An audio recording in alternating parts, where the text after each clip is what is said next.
قرمه سبزی رو که همه بلدن درست کنن، اما قرمه سبزی خوشمزه رو فکر نکنم. من ماما متی هم قراره با هم یه قرمه سبزی خوشمزه بپزیم. یادم اولین باری که با همخونم قرمه سبزی پختیم انقدر سبزیاشو سرخ کردیم که سیاه شدن. اما خب همیشه همه چیز مثل روز اول نمیمونه که.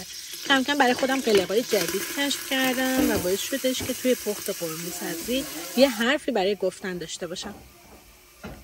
فرمول همه قرمه سبزی‌ها تقریباً ثابتن، ولی برای من قرمه سبزی چند تا نکته خاص داره. اول اینکه بهتره از گوشتایی استفاده بکنین که یک کمی چربیشون بیشتره، اینجوری مزه چربی بیشتری به خورشتت میدی.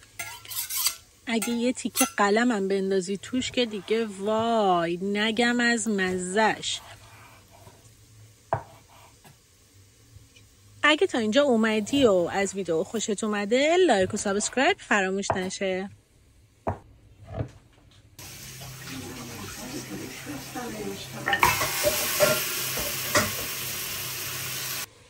اکثرا تو قرمه سبزی از لوبیا قرمز استفاده میکنن، ولی به نظر من لوبیا چیتی مزه قرمه سبزی رو خیلی خوشمزه تر میکنه.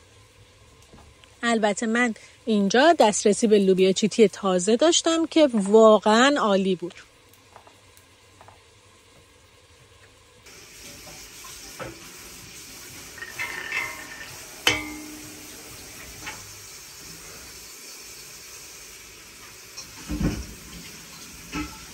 یه قاشق رب به قرمه سبزیت اضافه بکن تا اون سبزی زیادش گرفته بشه. تره، جعفری، گیشنیز، شنبلیله، اسفناج ترکیب اصلی قرمه سبزی هم. حالا اگه دلت خواست سبزی‌های محلی معطر شمالی رو هم بهش اضافه کن تا یه طعم متفاوت رو تجربه کنی.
یکم که پروسه پخت پیش رفت، غذا رو بذار تو یخچال، اجازه بده یه شب بمونه، فرداش بذار کامل بشه.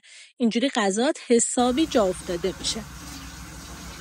برای ترشیش هم بهتر از لواشک ترش استفاده بکنید تا یه لعاب حسابی به غذات بده.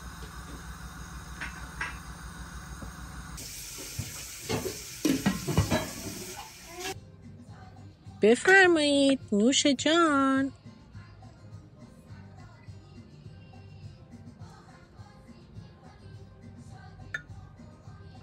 حواست به فلوکوکوسش هست؟